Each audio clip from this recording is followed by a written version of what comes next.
Greetings, finders of both paths and stars. Are you ready for the penultimate video in Driftlanes to Distant Worlds? It's been a little longer than we expected getting here, but we're almost done. But that's enough about me and this whole process. You're here to learn about Apostae. In our real solar system, beyond the gas giants, we have the Kuiper Belt, which, to simplify in the extreme, is like a second larger asteroid belt whose bodies have a slightly more icy composition. The most notable object in the Kuiper Belt is Pluto, which was classified as a planet for years. As more and more objects were discovered out here and the definition of the planet was reevaluated, things were shifted and Pluto was reclassified. With that change, Neptune became where most people see the end of our current solar system. I bring this up because the last two planets in the Galarian system are kind of similar to Pluto in a lot of ways. They live beyond the gas giants and they both seem a little off. Like they don't really fit in with the rest of the system. And they don't. The reasons why they don't fit is different, but neither Octurne nor Apostae really belongs in the Galarian system. So let's get right to it and take a look at why. Distant Worlds of the Past, Apostae, the Messenger. Apostae is really weird. It's quite small, being only about 1/5 the diameter of Galarian. It also orbits the Sun at a very strange angle, almost perpendicular to Galarian. Oh, and it doesn't seem to have any kind of geological activity, no atmosphere and no life. Honestly, it's more like a captured rogue asteroid from beyond the system than it is a planet. And that's because it's a ship. Apostae is not a natural planetoid. It's a rocky hull for a giant planet-sized spaceship supporting a massive crew, flown to the system from somewhere else in the universe for some unknown purpose. The exterior is completely sealed off with gigantic vault-like doors embedded into the rock, which cannot be opened. Beneath the surface rock of the planet, a powerful energy shield prevents tunneling in or out. Each of the massive doors leads to a series of winding connected chambers that crisscross the interior, all of them eventually culminating at the core of the world. Who brought the planet here and what lurks inside it? Well, I'll tell you the answer in a bit, but for the people looking at Apostae, the only clue they have comes from the only thing visible on the surface of the planet other than giant doors. The portals. Portals to most of the worlds in the system can be found on Apostae's surface. Only Octurne is missing from the network here, which is another little oddity about our final two worlds. Standing next to the portals for the Galarian system is a gigantic arch, which also looks like it would support another much bigger portal. This arch is inactive and has never been observed working by the few scholars that have managed to land on Apostae's soil and survive. What this bigger arch is for, no one knows. The current theory is that activating the portal inside is some kind of test, and once it's passed, whoever built the portal will come through and do something. There aren't a lot of clues to go on for this, and people are just kind of grasping at straws to find something workable.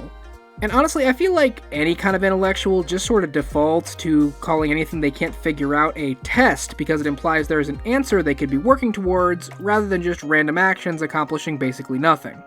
I swear, you could distract some arcane researchers for centuries by putting a huge dial in the ground that just lights up at random from different specific inputs. It does nothing, but convince them there's a solution they just haven't found yet, and they'll hammer away at it for the rest of their lives.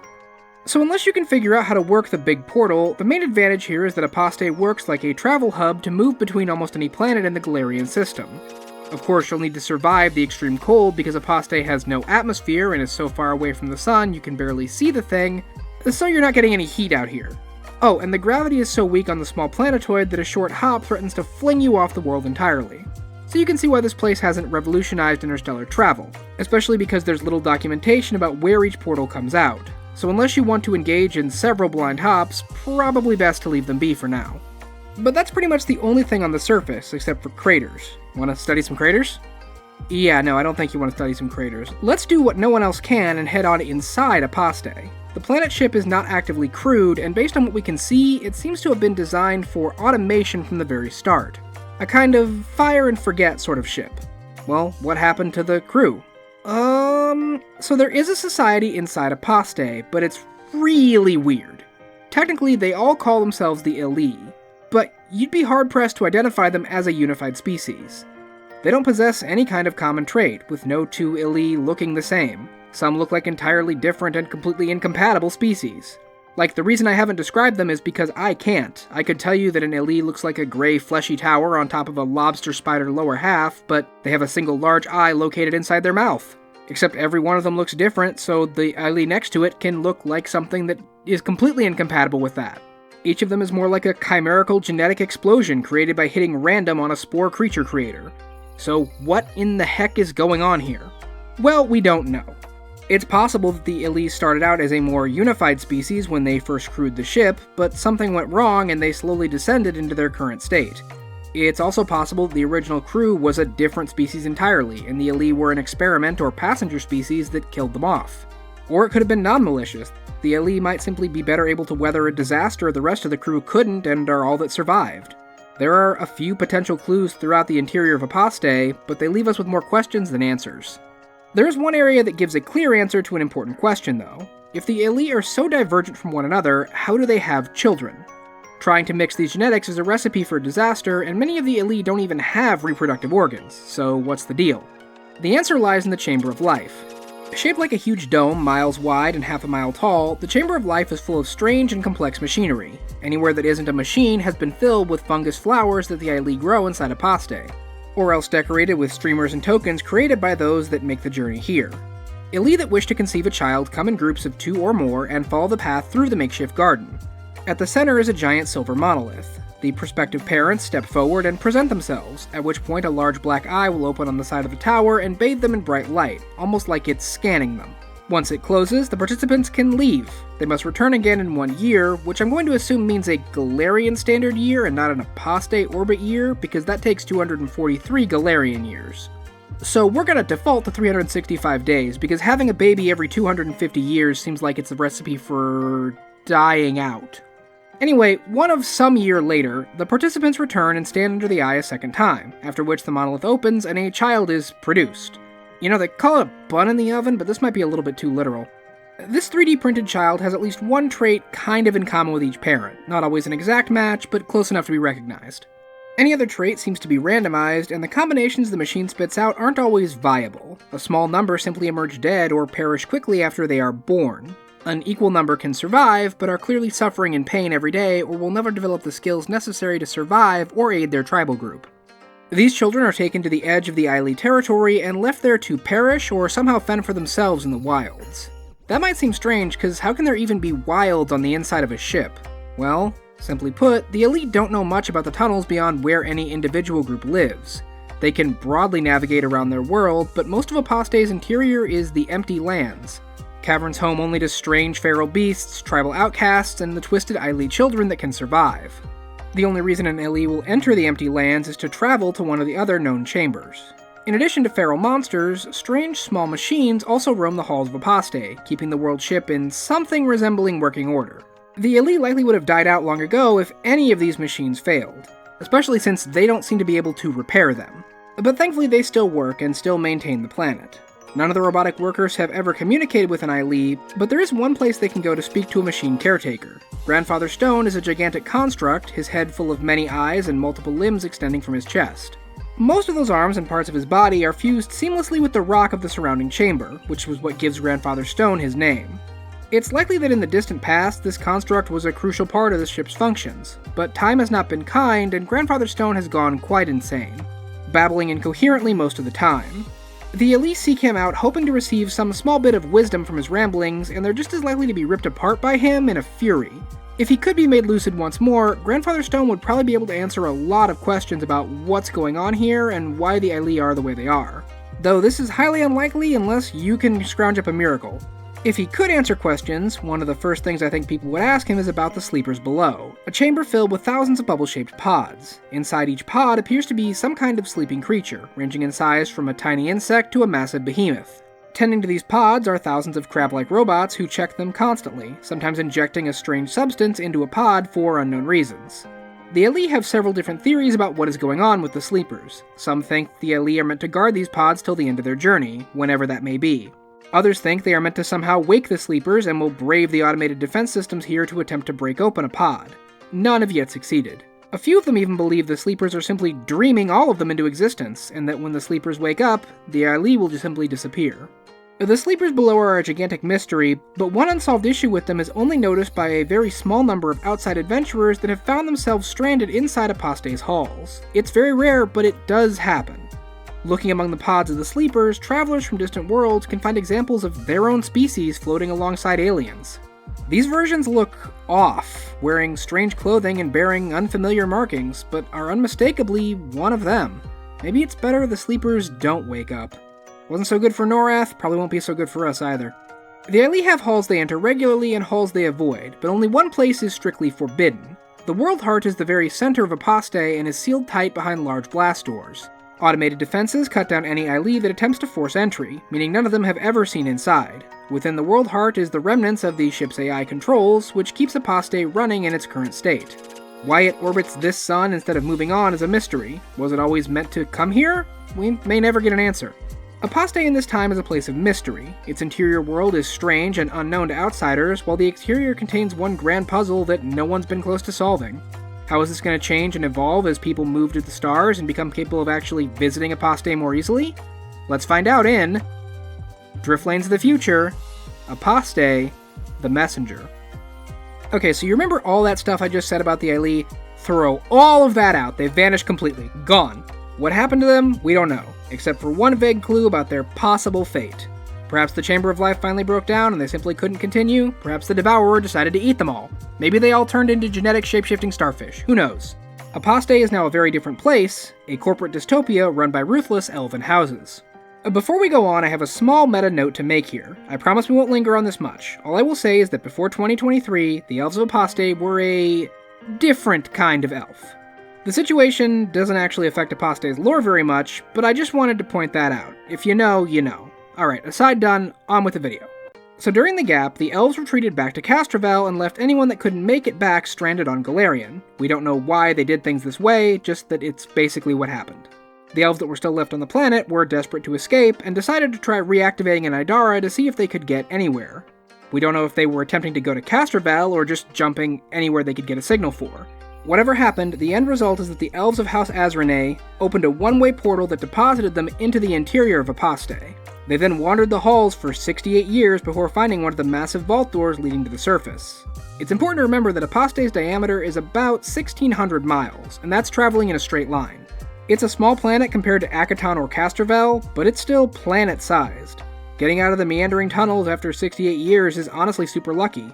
They should thank their gods whichever direction they started going is one that led to a door. And that's not even touching on the horrible flesh-warped creatures that roam the halls or the dangers of the deteriorating environment. When the elves did find the big door, they weren't greeted with salvation, but additional hardship. Apostae has no atmosphere, no native plants or animals, and limited resources on the exterior. The only way they were going to survive would be to build something themselves, piece by piece. The Azrene elves embraced whatever they needed to in order to survive. Druids adapted to the horrible dead landscape and strange interior halls. Priests whose gods no longer answered clawed power from demon lords eager to offer assistance for a price. It's through these adaptations that the elves of Apostae changed drastically, becoming the Azrenaran elves they are now known as today, sometimes called Void Elves for short. Before we explore what they've done on the surface, let's look back in the tunnels and see what little is still known about them in modern times. As far as we are aware, every other great door on the planet's surface has remained shut. Only the door the elves emerged from has ever been opened. We know of at least 3 more, and we'll cover them later.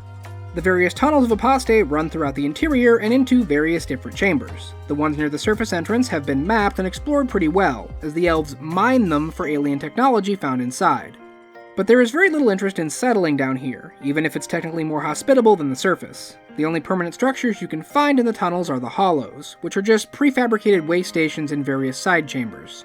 These are intended for use by teams delving far deeper into the planet, not someone just coming in for a day or two. Because of how dangerous these expeditions can be, anyone using a hollow must adhere to the code of conduct used by explorers.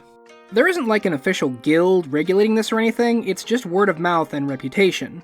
But the Apostae exploration community is small and tight-knit, so if you do break the rules, the backlash will be both strong and swift. There are only 3 rules to follow, and they're pretty simple anyway. Leave any hollow in the state you found it in, anyone going in must give way to anyone coming out, and only stay longer than a few nights if it's a medical emergency. And the second one hardly ever even matters, since most hollows are big enough to support 2 groups at once pretty easily. Hollows are honestly kind of unassuming and a little boring, because they're meant to be emergency hidden campsites. The only notable one is Hollow 10. Groups staying there have all reported dark dreams of a creature emerging from the depths with compound eyes, innumerable limbs, and the hide of a lizard. This is very strange, as dreams would not normally be this consistent across multiple people. Though no one has ever found any evidence of such a creature in their exploration, Apostae's caves are vast, and it could be crawling its way up even now. That's the only notable thing about the interior, which remains a mystery. If Grandfather Stone, the Chamber of Life, or the Sleepers Below still exist, the Azrenaran elves have not found them. Some of the constructs that previously maintained the interior do still roam the halls, but most are glitching berserkers that are cut down and stripped for parts before anyone can ask them a question. The Ezranaren instead build out onto their new home, creating the city of Night Arch around the great door they emerged from. Night Arch is named for two things. To start, it was the first glimpse of the night sky the elves had seen in decades, a fantastic thing for those afraid they'd be locked inside forever. The second reason is the gigantic arch located near the doorway, the Night Arch Gate. This is the huge portal located on Apostae during Pathfinder's time. What happened to the smaller portals located around it is unknown. There doesn't seem to be any evidence of them here now. If I was going to be conspiracy-brained, I'd say the first ones built all this and that last ones stole those portals for their use on Absalom, but I don't actually think that's true. Sometimes I just like speculating for no reason. The big gate does appear to have changed though, because it seems to turn on every once in a while for no reason. Portals to alien landscapes will appear at random and linger for anywhere from a few minutes to a few hours. Predicting this has proven to be impossible, as portals can appear every few months, only then stop showing up for years at a time. Numerous explorers have wasted a good chunk of their lives just sitting in Night Arch for a chance to run through, only to leave never having seen the portal activate once. They just might be lucky though, because no one who's ever gone through has ever returned to report what they found on the other side. Now, Night Arch is the largest and greatest city on the planet. Every building is completely sealed, since Apostae still does not have an atmosphere, so magic or an environmental suit is needed to walk between the soaring towers and bubble domes of Night Arch. The city is technically the seat of the planet's government, but Apostae doesn't really have a government. On paper, a coalition of the largest houses in Night Arch serves as a ruling council, though this is polite fiction. They maintain just enough cohesion to keep the Pact Worlds from examining the planet too closely or revoking seats on the Pact Council. On Apostae, there are no laws beyond what your power can let you enforce. The Ezranaren houses each rule their territory with an iron fist and grind their workers into dust to fuel industry. Since it can't export food, livestock, or traditional resources, Apostae instead exports advanced technology and weapons. Developed and derived from what's mined in the tunnels below, the houses of Night Arch are in a never-ending arms race with each other, competing to come out on top. The richest families own whole towers in the city for themselves, with completely sealed-off systems that can sustain them for months if the houses ever come under siege, a thing that has happened at least once. The lesser houses can't afford to maintain that much space, and are instead forced to rent it from their betters, kept solvent by the bigger players as either leverage or diversified assets. The commonality is that all of them live under the thumb of House Zyzurer, which controls several corporations, but the most relevant here is the Night Arch air and water. Everything on Apostae is a commodity, and nothing is given for free. Public service is the punchline of a joke. Workers need to account for every breath they take and every drop of water they sip, and you better believe it's all being deducted from your pay. This is why only a few highly successful houses can compete with Zyzurer, because only they can afford it. I should stress though that the war fought on Apostae is a shadow one. While a house can engage in open shootouts, it's rarely done. The elves live long lives and keep deep grudges, so even bitter rivals know how to keep things civil, especially when there are guests around that might be watching. For the lower class of the city, things are a little more mixed. On the one hand, most are too focused on surviving to care for upper class politics. On the other hand, someone willing to do something nearly suicidal for some credits can improve their station if the right house finds a use for them. Just don't expect any kind of bailout. If you fail, you are on your own. Night Arch is not the only city on the planet, though none are as big or as successful. Most are small temporary encampments set up by a house for some specific purpose, which are packed up when that purpose is served. Crater Town is a little different though, because it's not controlled by any elven house. Instead, it's run by a group of semi-retired mercenaries. Built into the side of a massive crater, the town is technically self-sufficient. The bottom of this crater contains deposits of ice, left over from the object whose impact made it. These can be mined for water and air that, while poor quality, are enough to get by. Most of what they mine is actually sold off to passing starships looking to resupply at Apostae without paying higher house markups. It's also become something of a black market, which is kind of strange to think about when it comes to a planet like Apostae. If there's no real laws, what are you trading at a black market that you couldn't just trade at the regular market? Well, the companies in Night Arch trade with the rest of the Pact Worlds and are thus subject to interstellar law and regulations. Even for those with absolute power here, there's a difference between a legit deal and an under-the-table transaction, and so having a secondary location away from where everything else is can be useful a lot of the time. The other city on the surface isn't really a city. Wrecker's Field is a gigantic scrap junkyard filled with junkers that roam around in mobile fortress tanks that scour the discarded items for useful materials. There are also a few old ships that can still maintain pressure seals, and those sometimes function as housing for as long as they can keep power. The field isn't truly regulated, but it is functionally controlled by House Rykast. The reason this house controls the field is because they are the biggest buyer and supplier. Their focus is on manufacturing of starships, and when a new model comes along, they dump the old clunkers onto the planet to be recycled back to themselves for a handful of the credits they'd need to scrap it themselves. Independents can function without oversight pretty easily, but any operation by another house has at least one spy in their ranks from Rycast, to keep things honest. While not proper cities, there are a few locations that are large enough to talk about. The Blood Barracks are the training ground for the Blood Army, the combined mercenary group that functions as the planet's defensive force. The army is maintained by troops from multiple houses, as mutual influence is the only way to foster trust on Apostae. The Blood Barracks are also home to one of the biggest medical facilities on the planet, where mercenaries working for the Azranaran houses can come to get treatment and even train with the army as part of their recovery. This aspect is considered an investment by the houses that maintain it, since strong arms work best. It also provides cover for the final thing located here, a series of temples dedicated to various demon lords. Now there is no proof that anyone has ever been taken below the barracks for sacrifice that didn't, ask for it. Sometimes people disappear here, but that's just failed medical treatment. Prove it's not. The houses don't even keep these temples a secret. Their embracing of demons isn't a shame, it's survival. If you have a problem with it, well, you're free to leave, provided you can pay your fees to get off the planet. The Karkakan testing grounds are the uncontested holdings of House Arabani, the house most invested in the development of military-grade technology. The testing grounds are almost completely self-sufficient, allowing House Arabani to bypass House Zerzera's monopoly on air and water supplies. Unless they need to go through the Great Door or meet with another house, the Arabani family doesn't even need to go to Night Arch to do business. Anyone looking to buy will come to them. No one is willing to push the situation because House Arabani controls the largest military force outside of the Blood Army, as well as like a fifth of the Blood Army, so, math not looking good there. The Eclipse Academy is largely unknown outside of Apostae's families, with nothing but whispers leaking into the wider system. Most of the facility is located underground, beneath Apostae's thin crust. The Academy has no source of light beyond what a student brings, and if they can't see in the dark or provide their own light, they are left to flounder. That's just the first of many tests a student here will endure. Only 1 in 5 students will ever graduate from the Eclipse Academy, with the rest dropping out or dropping dead. The Academy does produce some of the best Arcanists in the system, but it does so through breaking anyone that can't handle the pressure. Now, if you've been looking closely at the map we have for the planet, you might have noticed something a little weird. There are several large rifts crisscrossing Apostae, which doesn't make a lot of sense because Apostae does not have tectonic plates or geological activity. These rifts didn't exist prior to the gap, and no one is quite sure why they formed now. It's almost like the outer rocky hull of Apostae shrank somehow, cracking as if stretched. No idea where they came from. There's also a few weird places like the Breaklands, which look less like mountains and more like a giant shattered plate. The broken surface here is thick and often leans against itself, creating pseudo-caves that are perfect for anyone trying to hide from the planet's houses. Various impacts from space debris have kicked up a lot of dust and pulverized a lot of rock, creating many areas of the surface that are just massive plains of silt. The silt soil is home to dust miners that scoop vast amounts of the stuff up to sift it for tiny bits of usable materials within. Meanwhile, the silted sea outside of Night Arch keeps people from wandering away from the city, as the sea of fine dust can't support any weight heavier than like a rifle. The houses have specialized vehicles that can sail this sea, and anyone without is left to drown in the dust. Since looking into the sea is nearly impossible, the floor below is likely littered with desiccated corpses that the houses just don't want found. But back to those rifts, which I saved for here because of their similarity. Jorund Chasm is probably the one that gets the most attention. The sides of the chasm often open up on secondary tunnels from Apostae's interior. All these tunnels found so far have led to dead ends and frequently suffer from structural collapse, so they are much less safe from mining. But lower safety also means lower...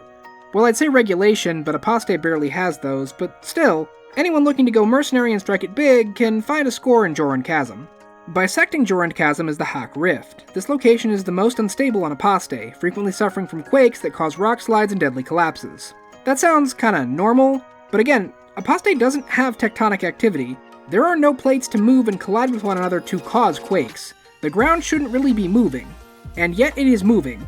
Scientific expeditions have gone into the rift several times, with many not coming out and none having a good explanation. I wonder, how close is this rift to the chamber Grandfather Stone used to reside in? Probably nothing. Now, Mahel Gorge isn't very large and is a lot more stable than the other chasms. The end splits into 2 separate canyons, which is unique to it. The only really interesting thing about Mahel Gorge is that it appears to be unlucky. All of the accidents that occur here have logical explanations, but the sheer number of them defies belief and have led House Arabani to covertly investigate the possible origin. Nearby to Mehel Gorge is the Null Tracks, a location where magic just does not work. Whatever caused this happened during the gap, so we don't have a concrete explanation for why it's like this. Doesn't interfere with tech, so the lack of magic isn't nearly as deadly as it would have been in the past. But that hasn't protected the few research teams that have gone missing while looking into the area. The last chasm is the Ouroboros Abyss, and it's the largest and deepest crack on Apostae. It's also home to the closest thing the planet has to native life. The Abyss has a thin but breathable atmospheric pocket, the source of which is unknown. The prevailing theory is that it's leaking from inside the planet, but no such leak has ever been found. There is also no clear origin for the various plants, oozes, and very small animals that live in the Abyss, since the rift itself didn't exist pre-gap, and neither did any surface species. At least one animal resembles a creature native to Castrovel, so these could be invasive ones imported by the elves, or they could have escaped from the planet through an unknown breach. Whatever the origin, the Abyss now is more of an ecological curiosity, and the Houses of Apostae are more interested in how much they can grift out of the Xenowarden expeditions than they are with any real expedition inside. The final point of discussion for Apostae is the other doors. The Great Gate in Night Arch is the only one that's ever been opened, but 3 more have been located across the planet. The smallest of these is the Stone Door, which looks like 2 large slabs of rock set into the ground. Despite appearing to be constructed of the weakest material of all the doors, the Stone Door is just as impossible to open as the stronger metal ones. Being as small as it is, the Stone Door is also the least promising, and while some do still make attempts to open it, most of the efforts are concentrated at the other 2 doors.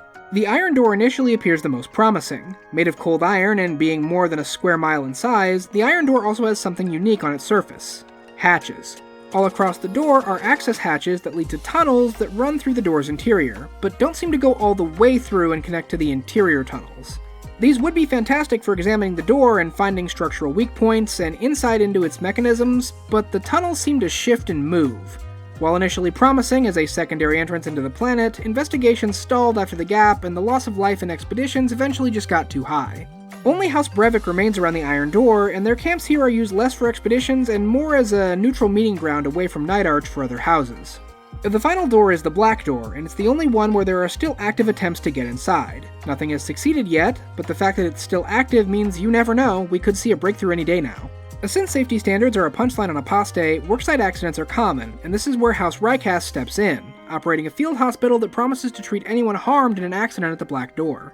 And they even have a generous plan for those that can't afford the expensive treatment for the severe damage suffered. Just sign this little contract and agree to work for House Rycast for the next few decades, and that bill won't even be a thing to worry about.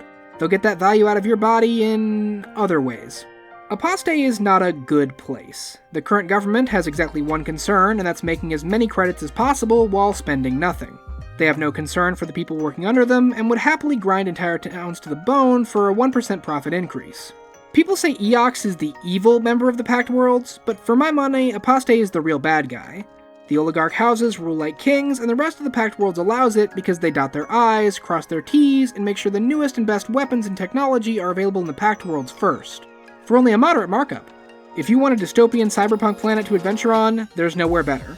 And if you want a more traditional dungeon crawl, well, you can always head into the tunnels. You might find out what happened to the Elite and where they went. So, what did you think of Apostae, Finders? This is the planet that's changed the most in the transition between Pathfinder and Starfinder, essentially being completely different. The weird creatures of the past are gone and replaced with evil elven megacorps. It's also the one that needs the most work to use at the moment, since a lot of the 1E lore still talks about that different subset of elves that no longer exist. It's not much harder than doing a find and replace, but I still had to stop myself from typing the D word a couple of times writing this. But now that we've covered Apostae, we only have one world left. One final planet to cover, and I guarantee you we're going out with a bang. You don't want to miss the finale, I can guarantee it. Until then, check out the socials and the Patreon linked below. Please share this and any other video around if you liked them. Keep your eyes on the stars, and explore, report, and cooperate.